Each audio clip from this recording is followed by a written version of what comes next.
Алейкум, мына помидор керек емес бұтақтарын алып тастаймыз. Мына пасынка деп айтылады. Не стебля, мына ортасы жапырақ, жапырақтың ортасынан шығады. Мына төменгі жапырақтарын алып тастай берсеңіз болады. Қолмен осылай оңайсынады. Төменгі жапырақтарын өзім алып тастаймын осылай. Сосын мына жерде міне ең бірінші гүл деп бастайды міне. Гүл бастаған кезде міне стеблямен келеді да, міне жапырақ, сосын міне ортада гүл, сосын міне пасынка болады. Соны алып тастаған кезде күштің бәрі мына неге кетеді? Помидорға кетеді. Сол кезде помидор ірі болып жақсы болады. Әрі мына стебля дамуына жақсы көмектеседі. Егер мынаны қойып беретін болсақ, мынау да өседі, күш нағанда кетеді.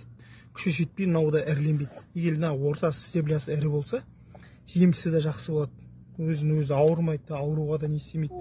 Жақсы болып дамиды. Жалпы бұл да адам сияқты ғой. Адам да өзін реттеп не істеп отырмаса, адамда несі шығып кетеді. Солай жалпы.